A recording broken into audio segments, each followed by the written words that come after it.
During the week of September 14th, American Muslims for Palestine, or AMP, an anti-Semitic Palestinian advocacy group, held its annual Palestine Advocacy Day to lobby Congress via teleconference and virtual meetings to discuss several anti-Israel legislative proposals.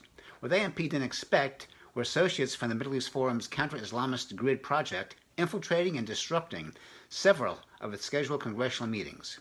Instead of hearing AMP activists demonize Israel, congressional staff members heard about AMP's history of political and religious extremism.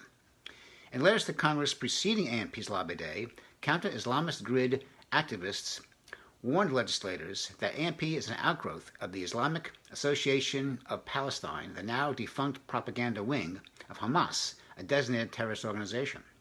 Although most congressional officers agreed to meet with AMP lobbyists, some legislative staff failed to show up for the scheduled meetings.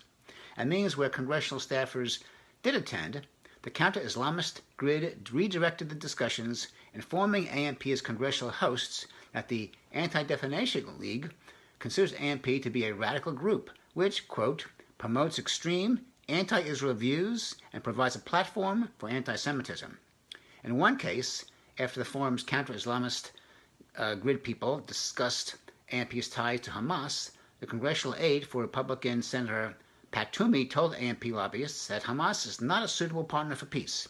He reminded AMP that Toomey supports Israel, which he considers the only democratic country in the Middle East. Incredibly, AMP participants reacted by telling the desk staffer that he was spewing, quote, Israeli propaganda. One of AMP's demands was for lawmakers to co-sponsor the George Floyd's Justice in Policing Act, a bill that treats American police as institutionally racist. AMP makes the same claim of Israeli military.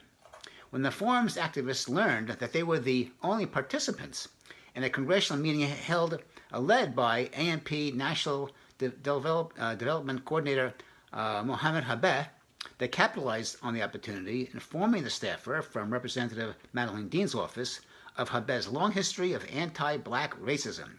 Mr. Habeh couldn't end the meeting fast enough after the forum's infiltrators called him out for his social media posts referring to African Americans as abid, or the Arabic word for slaves.